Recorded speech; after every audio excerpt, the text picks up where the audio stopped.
toutes et à tous. Ce lundi, nous revenons sur le premier tour des élections municipales 2014. Résultats, force en présence, négociations et scénario pour dimanche prochain. Avec Olivier Clachet et Hubert Coudurier, nous reviendrons sur les points chauds du département. Bienvenue dans cette édition du lundi 24 mars 2014. Ce dimanche, vous avez peut-être fait partie des 38% de Français qui ont boudé les urnes. L'abstention, nouveau record pour ces élections municipales 2014. L'abstention et le vote fonction du Front National. Est-ce que l'on peut retenir, c'est ce que l'on peut retenir de ce premier tour des élections municipales, Hubert Coudurier ? Alors, trop peu, trop tard. C'est un peu la phrase de Gwendal Rouillard, le député socialiste de Lorient, considère qu'il faut changer de braquet. Le ton a d'ailleurs été donné la semaine dernière par l'ouvrage qui s'appelle « Éloge de l'anormalité » d'un banquier, pourtant de gauche, Mathieu Pigasse, qui stigmatise le manque de courage des politiques. Avec cette élection, c'est comme si Hollande payait le fait d'avoir pensé qu'il suffisait d'attendre le retour de la reprise aux États-Unis pour que l'économie française reparte, pour que la machine redécolle. Et la désespérance qui en résulte produit de l'abstention, une percée du FN même en Bretagne, et la nationalisation d'un scrutin auquel le PS espérait pourtant conserver sa dimension locale. Alors bien sûr, c'est une élection dont le second tour peut atténuer par les triangulaires avec le FN la déroute du Parti socialiste, ou à l'inverse amplifier la vague bleue qui s'est amorcée. Incontestablement, les électeurs ont voulu envoyer un message au président qui ne bouge généralement que quand il sent le vent du boulet. D'ailleurs, son pacte de compétitivité, qui avait été dévoilé début janvier, avait été décidé après l'annonce d'une chute des investissements étrangers dans l'Hexagone de 77%, ce qui est énorme. Reste maintenant donc à réduire les dépenses publiques et à changer peut-être de Premier ministre pour incarner cette nouvelle politique de l'offre. Changement qui pourrait avoir lieu au lendemain du deuxième tour ? Alors ça va dépendre un peu des résultats du second tour. Il est certain que si ces résultats sont aggravés par le second tour, je pense que ça ne fera pas un pli. Si c'est un peu atténué, il pourrait avoir la tentation d'attendre au lendemain des européennes. Merci beaucoup. Hubert, retour plus près de chez nous avec vous. Olivier, bonjour. Olivier, bonsoir, Frédéric. Vous avez suivi en direct ces élections avec cette soirée que vous animerez d'ailleurs la semaine prochaine, à nouveau. Et puis 3 débats d'ici là. 3 débats avec France Bleu Brésil et le Télégramme cette semaine. À Morlaix, mardi. Ça sera retransmis à 22h sur TBO, à Brest mercredi et à Quimper jeudi. Alors justement, ces 3 villes, Brest, Quimper, Morlaix, on commence peut-être par Brest où le duel François Cuyandre-Bernadette Malgorn est désormais acquis. Il est désormais acquis, ça a été une des informations fortes de cette soirée, effectivement, c'est l'éviction de Laurent Prunier, donc le président de la fédération départementale de l'UMP, qui a eu un bras de fer extrêmement dur avec l'UMP national et surtout avec Bernadette Malgorn pendant la campagne et qui n'a pas franchi la barre des 10%. Donc ça c'est un peu le choc du premier tour. On sera en effet avec un duel. Bernadette Malgorn, on peut considérer qu'elle a plutôt réussi son atterrissage brestois. Elle dépasse la barre des 27%. Elle est dans les normes, je dirais, des scores de la droite brestoise. Pour être complet sur Brest, 9,8 pour le FN. Est-ce que c'est un signe justement dont parlait Hubert C'est un de ces signes. Brest, effectivement, on n'a pas connu les percées que ont connu Lorient, par exemple, avec plus de près de 15% les scores de Joël Bergeron à Lorient, ou celui de M. Lopin à 11-29% à Saint-Brieuc. Ça reste évidemment bien atténué à la Pointe de Bretagne, mais quand même 9,90%. La barre des 10% a vibré. À Quimper, c'est l'attente. On ne sait pas s'il y aura fusion. En tout cas, le peu de réserve de voix pour Bernard Poignant. En effet, Bernard Poignant aborde ce deuxième tour en situation difficile. Peu de réserve de voix, en effet. Il doit compter avec une déconfiture, on peut utiliser le mot des Verts, qui était quand même son allié précieux à Quimper. Les discussions vont bon train entre la liste de Ludovic Jolivet et celle d'Isabelle Lebas, la centriste, qui est un petit peu l'arbitre de ce deuxième tour.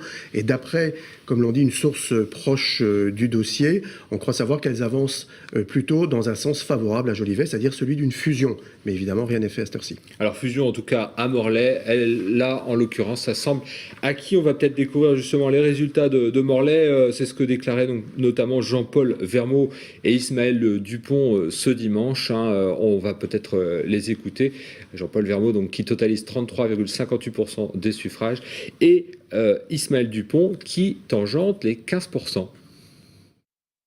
Écoutez, je ne souhaite pas la triangulaire, je souhaite vraiment que nous fassions liste commune avec les deux listes de gauche présentes ce soir à l'élection.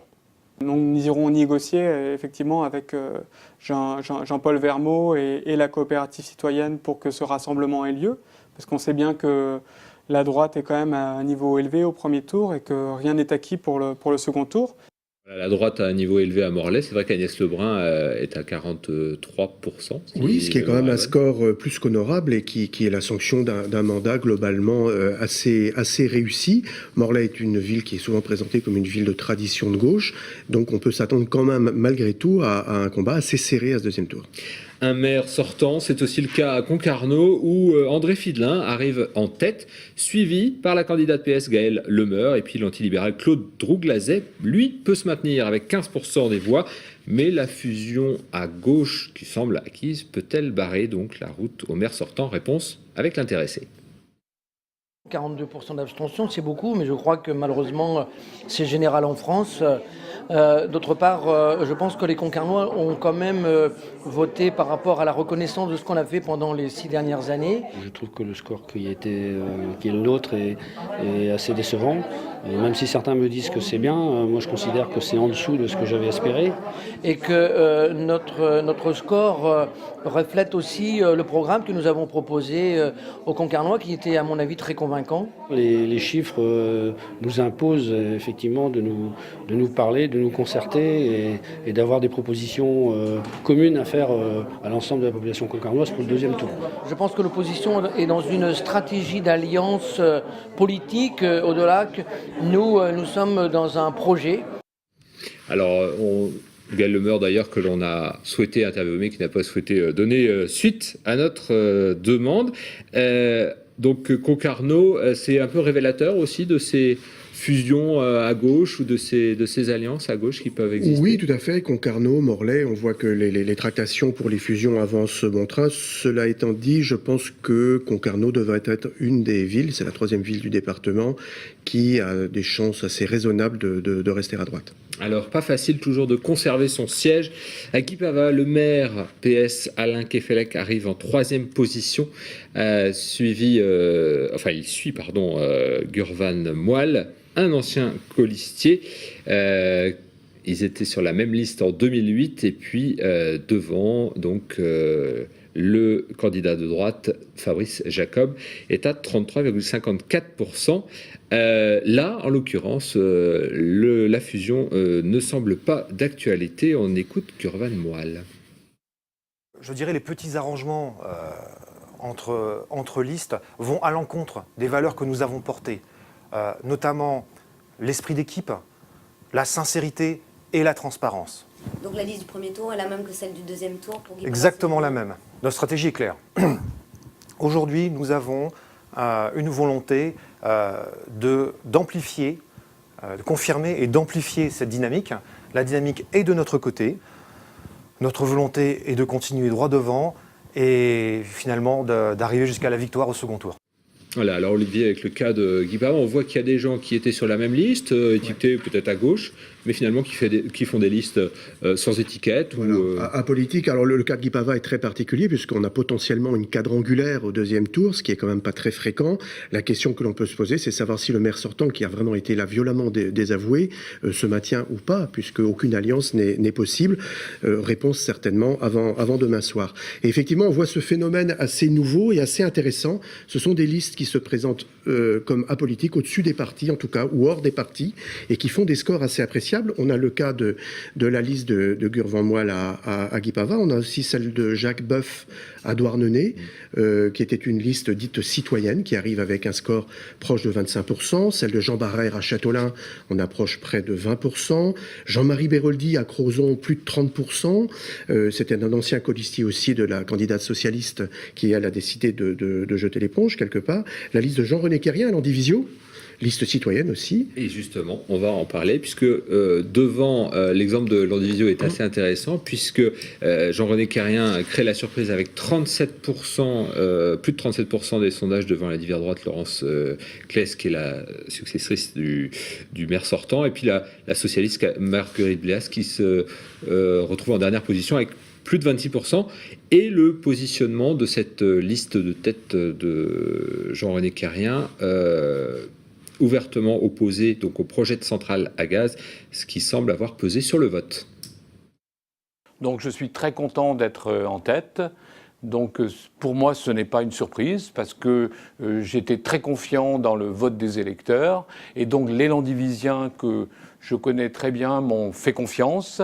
Certes il y a des opposants à la centrale qui ont voté pour ma candidature, mais j'ai donc proposé à tous les électeurs de faire un référendum d'initiative locale et je pense que c'est cette idée qui a permis de terminer en tête. Je pouvais envisager une certaine situation, mais je n'envisageais pas une telle situation.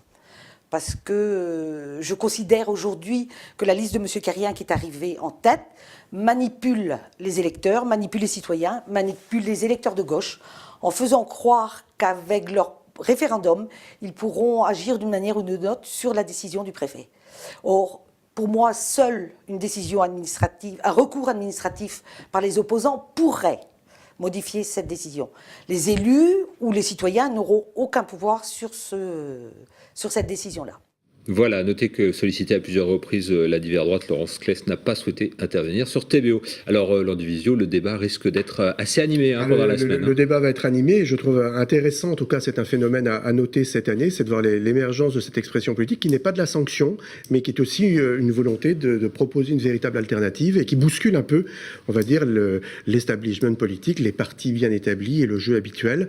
C'est quand même un phénomène assez intéressant à observer. Voilà, le paysage politique est en train de se mettre en place pour les prochaines années. Donc on retrouvera les 3 débats, je vous le rappelle, ce mardi, à partir de 22h pour Morlaix. Mercredi, ce sera le débat de Brest et jeudi à Quimper à 22h, animé par vos soins, Olivier. Merci beaucoup, Olivier. Merci Hubert. Pour notre part, on se retrouve demain à 18h30 pour un nouveau point sur l'information locale et régionale. Vous retrouvez à cette même place Julie Sicot. Merci et bonne soirée.